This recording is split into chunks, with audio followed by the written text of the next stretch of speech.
గమనించండి, మీ అందరూ కూడా వినండి. అబ్రహాం గారు సేవకుడా? అయ్యా సేవకుడా? పోనీ ప్రవక్తన? దైవజనుడా? అబ్రహాం గారు ఒక విశ్వాసి. ఎవరు? విశ్వాసి.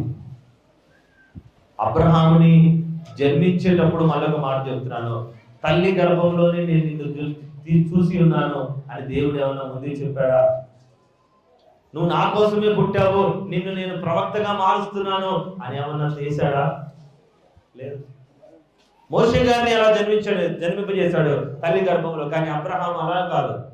అబ్రహాం తన వ్యక్తిత్వాన్ని, తన పద్ధతిని, తన నీతిని బట్టి ఏమయ్యాడు? దేవుడి చేత ఎన్నుకోబడి స్నేహితుడిగా చివరి వరకు నిలబడగలిగినాడు. నీ ఇంటికి వచ్చి దేవుడు భోజనం చేస్తానికి నీకు అర్హత ఉందా? కానీ అబ్రహాము కావాల్సిన ఆశీర్వాదం నీకు కావాలి అంటే ఈయన చెప్తున్నాడా?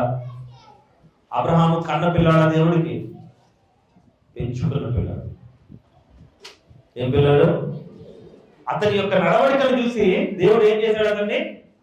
ఆ కాలంలో అబ్రహాం లాగా నీతిగా నడిచిన వాళ్ళు లేరు. గమనించండి, ఆ రోజు జనాభా కూడా దాదాపు 300 నుంచి 500 కోట్ల మంది ప్రజలు ఉన్నారు అబ్రహాము తరంలో కూడా. కానీ అంతమందిలో ఎంతమంది నచ్చారు దేవుడికి? ఒకడే. ఒకే వంశము పరలోక రాజ్యాన్ని స్వతంత్రించుకోగలదు అని ఆయన ఒక్క వంశంలోనే ఒక్కడికి మాత్రమే ఇచ్చాడు. అందరికి ఎందుకు ఇవ్వాలా? అందరికి ఎందుకు ఇవ్వాలా?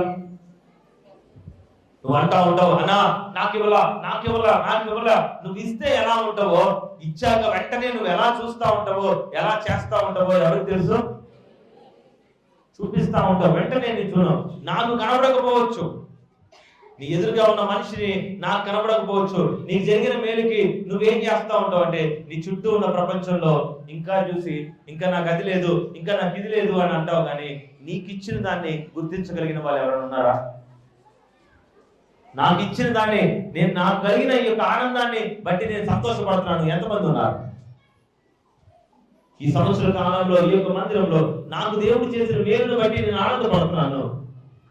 నన్ను దేవుడు చూస్తున్న విధానాన్ని బట్టి, ఈ రోజు నన్ను ఆలోచిస్తున్న విధానాన్ని బట్టి నేను నన్ను ఆనందపడుతున్నాను అని. దాన్ని బట్టి నేను 1 సంవత్సరం కాదు, అబ్రహాం వలె 150 సంవత్సరాలు నేను అలాగే ఉండగలవా? ఉన్న వాళ్ళకే నాన్న వాళ్ళ తరతరాలకి ఇస్తాడు. ఏమిస్తాడు? ఆయన కృపను ఎలా ఇస్తాడంట? ఈ కాలం మనిషి అబ్రహాం గారు 4000 సంవత్సరాల క్రితం. కానీ ఈ రోజు కూడా చూడండి, యేసుక్రీస్తు ప్రభువు వారు ఆయన వంశంలోనే జన్మించి ఎవరైతే ఆయన యందు నీతిగా ఉంటున్నారో వారిని ఎక్కడి దాకా నడిపిస్తున్నాడు? దేవుని రాజ్యం వరకు నడిపిస్తున్నాడు. దేవునికి స్తోత్రం. నేను చాలా మందికి, అన్నా నాకు భూమి దగ్గర బాధ, అన్నా నా దగ్గర నాకు కష్టం దగ్గర బాధ, అన్నా నాకు స్థలం దగ్గర బాధ, అన్నా నా దగ్గర కొంచెం పంట దగ్గర బాధ అన్నది, ఇవన్నీ మీరు జయించాల్సినవి. ఇవన్నీ ఏం చేయాల్సినవి? జయించాల్సింది. ఒక చిన్న శ్రమ వచ్చిందా, ప్రభా నేను ప్రార్థనలో దీన్ని జయిస్తాను, ఈ కష్టాన్ని జయిస్తా ప్రభా, ఈ బాధను జయిస్తా, అప్పుడే కదా నేను సాక్షిగా నిలబడగలను. చిన్నదే కదా, నా దేవుడు దీన్ని దాటించే శక్తి కూడా ఇస్తాడని చెప్పేసి. కానీ నువ్వు పడిపోయి శ్రమ తెచ్చుకోవద్దు నాన్న. ఇందులో 2 ఉన్నాయి. పడిపోయి ఏం తెచ్చుకోవద్దు? దారిని పోతుంటే తగలొచ్చు. ఇప్పుడే నాకు ఫోన్ వచ్చింది. నేను ఇందాక మనసంలో కూర్చున్నప్పుడే దేవుడు నాకు చూపించాడు, ఒక పాము వచ్చి కలిసినట్టుగా. ఏమొచ్చి? వెంటనే నాకు ఒక విషయం చూపించాడు. అక్కడే పౌలుని పాము గరిచింది. ఎవరిని?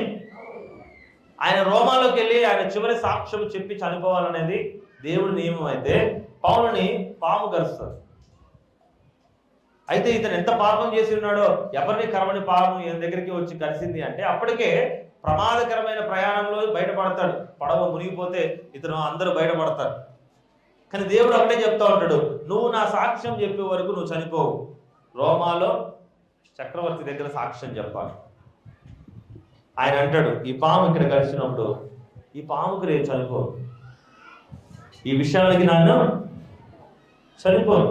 మాల్టా అనే దీవిలో మధ్యలో ఉండగా పాము గరుస్తుంది. ఆయన ప్రయాణం మధ్యలో నా మరణం ఎక్కడ ఉందో నాకు తెలుసు. అది ఎక్కడ ఉంది అంటే దేవుడిని కనపరచడానికి పలానా దేశంలో నా మరణం ఉంది అనే ధైర్యంగా ఆ పామును తీసి పారవేసిన తర్వాత అక్కడ ఉన్న రాష్ట్రం ఈ రోజు కూడా మాల్టా ప్రజలందరూ కూడా పౌలు గారి సాక్ష్యాన్ని నమ్ముతారు, ఆయన పరిస్థితిని నమ్ముతారు. ఈ రోజు ఇన్ని సంవత్సరాలకి 2000 సంవత్సరాలు దాటిపోయింది నమ్మకంగా. నేను అదే సాక్ష్యం, నాకు దేవుడు అక్కడ సర్పం చూపించాడు, ఎవరికో కలుస్తుంది, ఏంటి కలిసినంత మాత్రం ఏమవుద్ది, ఎవరు కాపాడాలి? నాకు ఇప్పుడు ఒక ఫోన్ వచ్చింది, మీ సహోదరి ఈరోజు ప్రార్థన పెట్టుకుని పొలంలో పని చేస్తా ఉంది. ఏడా ఈరోజు ఎక్కడ ఉండాలి? ఈ ఒక్కరోజు దేవుడికి ఇవ్వచ్చు కదా, ఒక్కరోజు దేవుడికి, ఎక్కువ రోజులు వద్దు, ఒక్కరోజు. వారం రోజులు నీకే ఇస్తున్నాడు, రాత్రి పగలు నువ్వు మంచినంత పని చేయి, డే అండ్ నైట్ షిఫ్ట్లు చేయి, సంపాదించాల్సినంత సంపాదించి, నేనేమనట్లా. ఒక్కరోజు ప్రభువులో ఉండడానికంటే లేదు, ఆ ఆదివారమే పనులు వస్తారు, ఆ ఆదివారమే ట్రాక్టర్ పెడతా అంటాడు, ఆ ఆదివారమే గింజలు వేసేవాడు నాటేవాడు ఖాళీగా ఉంటా అంటాడు, నిన్ను పరీక్షిస్తా ఉంటాడు. ఈ రోజు అయితేనే నేను గొర్రెలు కాస్తా, ఈ రోజు అయితేనే నేను బర్రెలు కాస్తా, ఈ రోజు అయితేనే నేనేం చేస్తా, ఇది చేస్తా, అది చేస్తా. ఎందుకు అంటే నిన్ను దేవుడి నుంచి నాకేం కావాలి? దూరం చేయాలి.